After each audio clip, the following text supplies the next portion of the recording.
ओम शांति। मैं आत्मा सदा शिव के साथ साक्षी स्वरूप में स्थित होकर शिव शक्ति कंबाइंड हूँ। शिव की याद में समाई हुई मैं आत्मा सच्ची सच्ची पार्वती हूँ। शिव बाप मेरे साथ कंबाइंड हैं।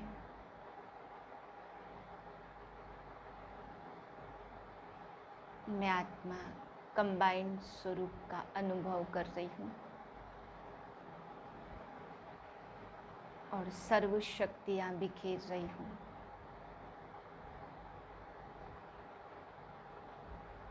शिव शक्ति कंबाइंड स्वरूप।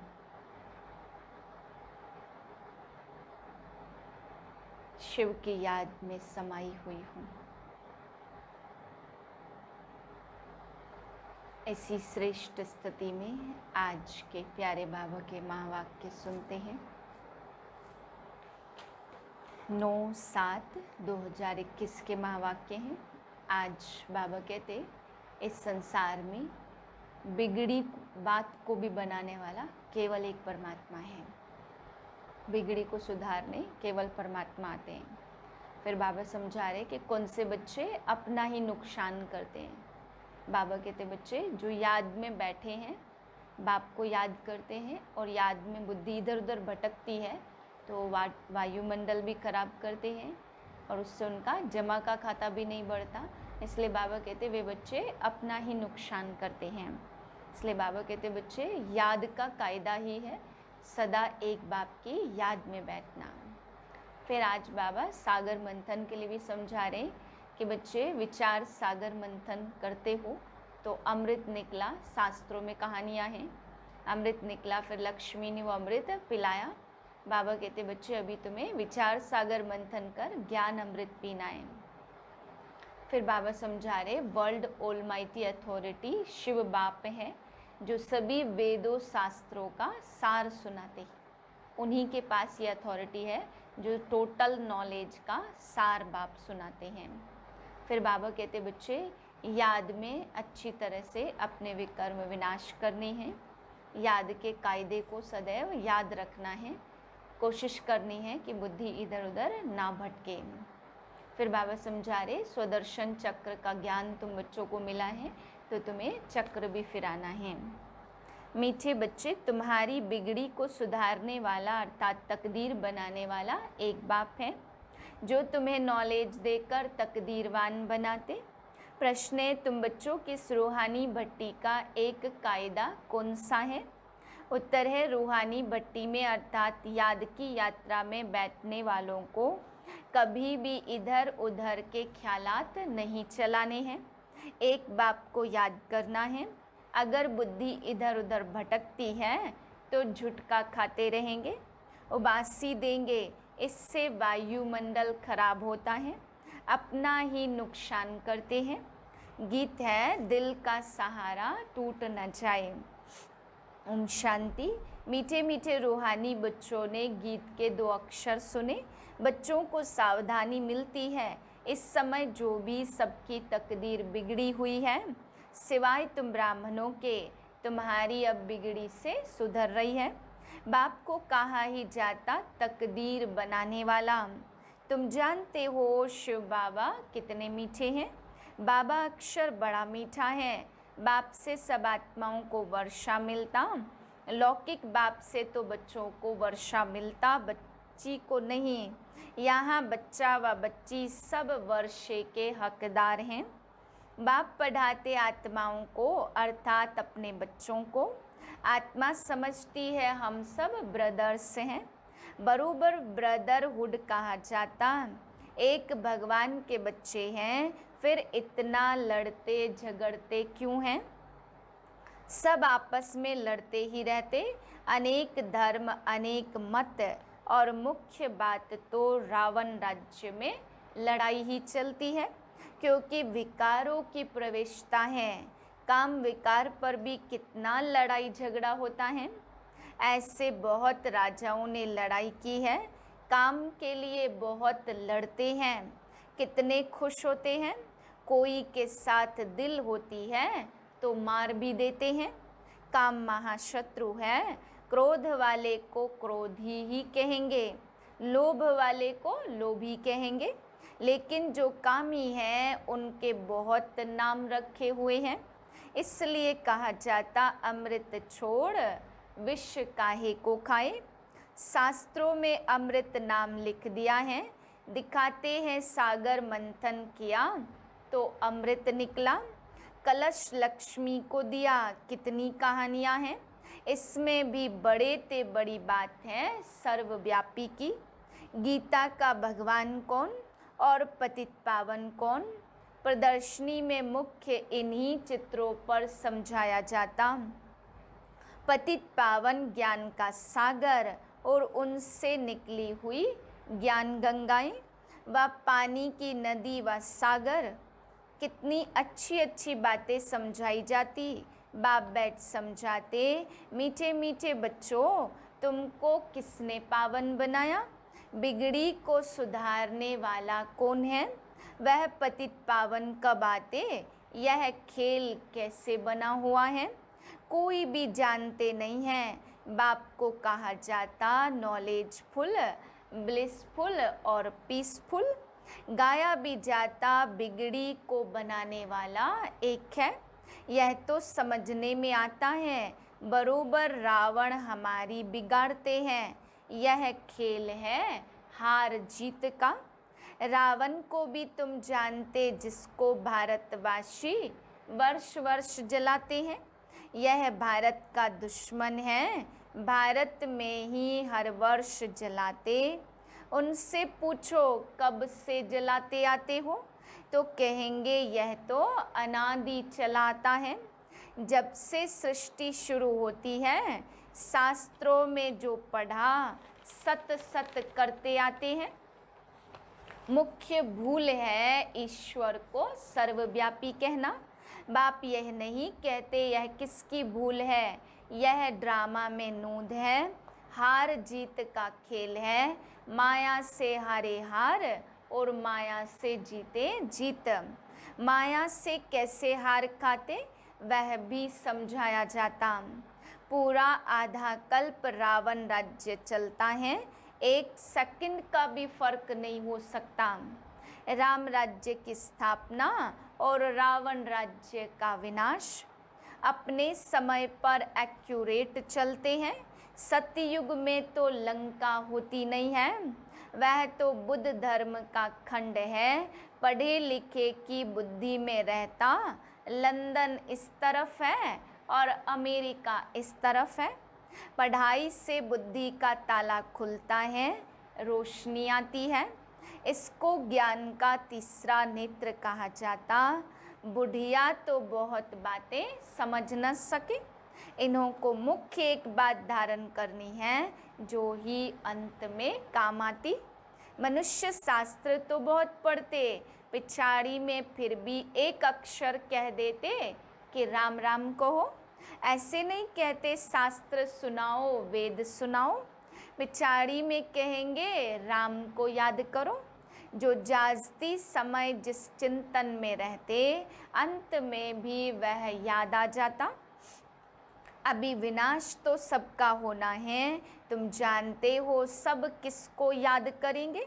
कोई कृष्ण को और कोई अपने गुरु को याद करेंगे, कोई अपने देह के संबंधियों को याद करते हैं। देह को याद किया खेल खलास। यहाँ तुमको एक ही बात समझाई जाती कि अपने को आत्मा समझ बाप को याद करते रहो। चार्ट रखो हम कितना याद करते हैं, जितना याद करेंगे पावन बनते जाएंगे। ऐसे नहीं कि गंगा में स्नान करने से पावन बनेंगे। आत्मा की बात है ना, आत्मा ही पतित और आत्मा ही पावन बनती है। बाप ने समझाया आत्मा एक स्टार बिंदी है, भ्रुकुटी के बीच में रहती है। कहते हैं आत्मा स्टार अति सूक्ष्म है। तुम बच्चे ही इन बातों को समझ सकते हो। बाप कहते मैं कल्प के संगम युगे आता हूँ। उन्होंने फिर कल्प अक्षर छोड़ युगे युगे अक्षर लिख दिया। तो मनुष्यों ने उल्टा समझ लिया है। मैंने कहा है कि कल्प कल्प संगम युगे आता हूँ, घोर अंधियारा और घोर सोजरे के संगम पर। बाकी युगे युगे आने की तो दरकार ही नहीं है। सीढ़ी उतरते आते जब पूरे 84 जन्म की सीढ़ी उतरते तब बाप आते हैं। यह ज्ञान सारी दुनिया के लिए है। सन्यासी लोग तो कह देते इन्हों के चित्र सब कल्पना हैं, परंतु कल्पना की तो इसमें कोई बात ही नहीं है। यह सबको समझाया जाता, नहीं तो मनुष्यों को कैसे पता पड़े, इसलिए यह चित्र बनाई गई हैं। यह प्रदर्शनी देश देशांतर में ढेर होती रहेंगी। बाप कहते बहुत भारतवासी बच्चे हैं तो सब बच्चे ना, अनेक धर्मों का झाड़ है। बाप बैठ समझाते यह सब काम चिता पर बैठ जल मरे हैं। सतयुग में जो पहले पहले आते वही फिर पहले पहले द्वापर से लेकर काम अग्नि में जलते हैं, इसलिए काले हो गए। अभी सबकी सदगति होनी है। तुम निमित्त बनते हो तो तुम्हारे पिछाड़ी सबकी सदगति होनी है। बाप कितना सहज रीति समझाते, कहते हैं सिर्फ बाप को याद करो। आत्मा ने ही दुर्गति को पाया है। आत्मा पतित बनने से शरीर भी ऐसा मिलता। आत्मा को पावन बनाने की युक्ति बाप बिल्कुल सहज बताते। त्रिमूर्ति के चित्र में ब्रह्मा का चित्र देख मनुष्य तो हाय हाय मचा देते। इनको ब्रह्मा क्यों कहते हो? ब्रह्मा तो सूक्ष्म वतनवासी देवता हैं। यहाँ कहाँ से आया? यह दादा तो नामी ग्रामी था, अखबारों में सब जगह पढ़ा था। एक जौहरी कहता है कि मैं श्री कृष्ण हूँ, हमको 16,108 रानियाँ चाहिए। बड़ा हंगामा मच गया था भगाने का। अब एक एक से कौन माथा मारे, इतने ढेर मनुष्य है। आबू में भी कोई आते हैं तो उनको झट कहते अरे ब्रह्मा कुमारियों के पास जाते हो, वह तो जादू कर देती हैं, स्त्री पुरुष को भाई बहन बना देती, लंबी चौड़ी बात बताकर माथा ही खराब कर देते हैं। बाप कहते तुम मुझे वर्ल्ड ऑलमाइटी अथॉरिटी कहते, सभी वेद शास्त्रों को जानने वाला, बड़े विद्वान को भी अथॉरिटी कहेंगे क्योंकि वह वेद शास्त्र पढ़ते हैं। महामहोपाध्याय श्री श्री 108 सरस्वती, यह सब टाइटल्स बनारस में मिलते। जो बहुत होशियार होते हैं उनको बड़ा टाइटल मिलता। शास्त्रों में जनक के लिए लिखा हुआ है, उसने कहा कि सच्चा ब्रह्म ज्ञान कोई हमको सुनाए। अब ब्रह्म ज्ञान तो है नहीं, बातें सारी यहाँ की हैं। कहानी बड़ी बना दी है। शंकर पार्वती की भी कहानी लिखी हुई है ना, कितनी कहानियाँ बैठ बनाई। शंकर ने पार्वती को कथा सुनाई, वास्तव में था शिव, उन्होंने फिर शंकर पार्वती का नाम दे दिया। भागवत आदि में यह सब इस समय की बात है। फिर कहानी में बताते, उनको ख्याल आया कि राजा को यह ज्ञान जाकर दूं। बाप भी समझाते राजाओं को जाकर ज्ञान दो, तुम ही सूर्यवंशी थे, फिर तुम ही चंद्रवंशी, वैश्यवंशी, शूद्रवंशी बने। तुम्हारी राजधानी ही चट हो गई है। अब फिर सूर्यवंशी राजधानी लेना हो तो पुरुषार्थ करो। राजयोग सिखाने वाला बाबा आया है, फिर आकर बेहद का स्वराज्य लो।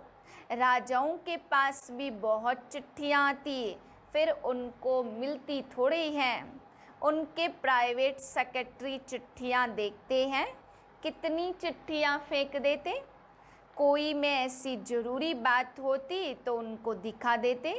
कहते हैं अष्टावक्र ने जनक को सेकंड में जीवन मुक्ति का साक्षात्कार कराया। यह भी अब है। अब बाप कितना अच्छी रीति बैठ तुमको समझाते। जो समझने वाले नहीं हैं वह यहाँ वहाँ देखते रहेंगे। इन बाप भी देखते हैं, इनकी बुद्धि भटकती है। बाबा झट समझ जाते इनकी बुद्धि में कुछ बैठता ही नहीं है। कराची में इन बच्चों की भट्टी थी। ज्ञान बुद्धि में नहीं बैठेगा तो झुटके खाते रहेंगे, नुकसान हो जाता। कोई झुटका खाता था तो फिर झट बाहर निकाला जाता था। अपने ही बैठते थे, बाहर का कोई आता नहीं था। शुरू में इन्हों का बड़ा पार्ट चला, लंबी हिस्ट्री है। शुरू में तो बच्चियां बहुत ध्यान में चली जाती थी। अभी तक भी कहते रहते हैं जादू है। परमपिता परमात्मा को जादूगर कहते हैं ना। तो शिव बाबा देखते इनका बहुत प्रेम है तो देखने से ही झट ध्यान में चले जाते। वैकुंठ तो भारतवासियों को बहुत प्यारा है। कोई मरता है तो भी कहते स्वर्गवासी हुआ। अभी यह तो है नरक, तब तो कहते फलाना स्वर्गवासी हुआ। परंतु स्वर्ग में तो कोई जाता ही नहीं है। अभी सिर्फ तुम यह जानते हो हम स्वर्गवासी थे, फिर 84 जन्म ले नरकवासी बने। अब फिर बाबा स्वर्गवासी बना रहे हैं। इसलिए कहा जाता फॉलो मदर फादर। जैसे यह पुरुषार्थ करते ऐसे तुम भी करो। यह भी याद करते रहते, स्वदर्शन चक्रधारी बनते। तुम बाप को याद करो और वर्षे को याद करो, त्रिकालदर्शी बनो। तुमको इस सारे चक्र का ज्ञान है, इसमें तत्पर रहो, औरों को समझाते रहो। इस सर्विस में ही लगे रहेंगे तो और कोई धंधा आदि याद नहीं पड़ेगा। अच्छा, मीठे मीठे सिकिलदे बच्चों प्रति माता पिता बाप दादा का याद प्यार और गुड मॉर्निंग। रूहानी बाप की रूहानी बच्चों को नमस्ते। हम रूहानी बच्चों की रूहानी बाप को नमस्ते। धारणा के लिए पहली पॉइंट, सतयुग में ऊंच पद पाने के लिए माता पिता को पूरा पूरा फॉलो करना है, उनके समान पुरुषार्थ करना, सेवा में तत्पर रहना है, एकाग्र होकर पढ़ाई पढ़नी है। दूसरी पॉइंट, याद का सच्चा सच्चा चार्ट रखना है, अपने को आत्मा समझ बाप को याद करना है, देह व देहधारियों को याद नहीं करना है। वरदान, सदा साक्षीपन की, सदा साथीपन की स्मृति और साक्षी स्टेज का अनुभव करने वाले शिवमयी शक्ति स्वरूप कंबाइंड भाव। जैसे आत्मा और शरीर दोनों का साथ है, जब तक इस सृष्टि पर पार्ट है तब तक अलग हो नहीं सकते। ऐसे ही शिव और शक्ति दोनों का इतना ही गहरा संबंध है। जो सदा शिवमयी शक्ति स्वरूप में स्थित होकर चलते तो उनकी लगन में माया विघ्न डाल नहीं सकती। वे सदा साथीपन का और साक्षी स्टेज का अनुभव करते। ऐसे अनुभव होता जैसे कोई साकार में साथ हो। स्लोगन है, निर्विघ्न और एक रस स्थिति का अनुभव करने के लिए एकाग्रता का अभ्यास करो। ओम शांति।